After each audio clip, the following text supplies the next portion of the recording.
buah pokok kari. Ni buahnya. Yang ni dia hijau, kecil, kemudian dia jadi merah. Lama kelamaan dia akan mula jadi hitam. Bila dia hitam, buah ni rasanya manis dan berbau ala-ala kari.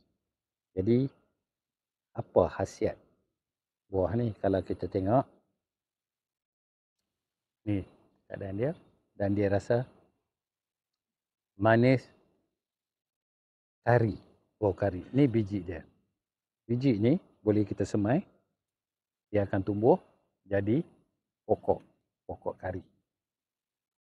Buahnya ni bagus untuk otak, bagus untuk menenangkan stres dan juga meningkatkan peringatan. Orang yang mudah lupa ni elok makan dan boleh makan.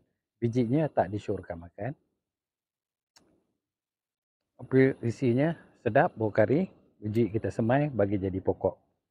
Ini dia buah kari. Kalau dia berbuah begini, maknanya pokok ni sihat dan cukup matang. Jarang-jarang yang boleh kita jumpa pokok kari keluarkan buah. Kalau dia keluarkan buah, maknanya pokok ni pokok bagus. Lagipun pokok kari ni ialah pokok kari urat merah.